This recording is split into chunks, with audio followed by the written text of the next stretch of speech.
नमस्कार मित्रांनो, स्वागत आहे तुमचं फ्रूटफुल रेसिपीज मध्ये।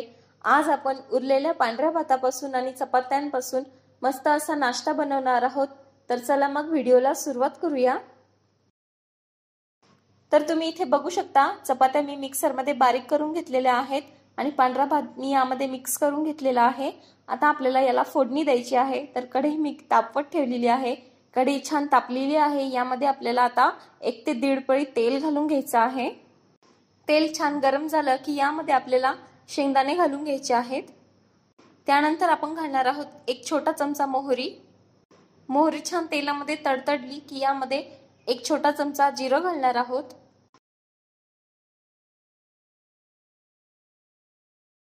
जिरं आणि मोहरी दोन्ही तेलामध्ये छान झाले की यामध्ये आपण कांदा आणि मिरची घालून घेणार आहोत। याला व्यवस्थित असं मिक्स करून घ्यायचं। तेलामध्ये कांदा आणि मिरची झाले पाहिजे असं आपल्याला हे मिक्स करून घ्यायचं आहे। तर तुम्ही बघू शकता, मस्त तेलामध्ये कांदा आणि मिरची होत आहे। आता आपल्याला यामध्ये अर्धा चमचा मीठ घालून घ्यायचं आहे आणि याला मिक्स करून घ्यायचं आहे।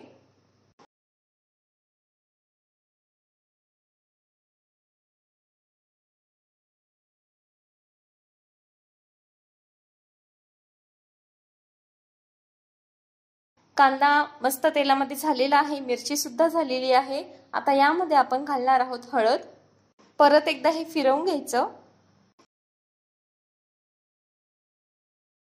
आता आपल्याला बारीक केलेल्या चपात्या आणि पांढरा भात घालून घ्यायचा आहे।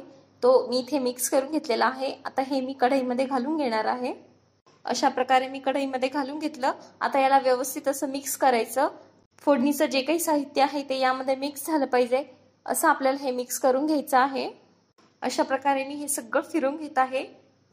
हे सगळं फिरवून झाल्यानंतर 2 मिनिटं याला गॅसवरती ठेवायचं आणि त्यानंतर हे ताटामध्ये सर्व करायला घ्यायचं।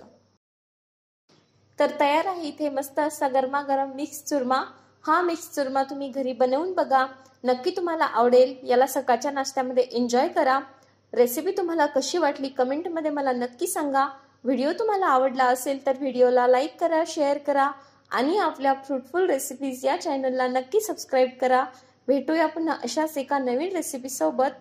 तोपर्यंत खा आणि मज्जा करा।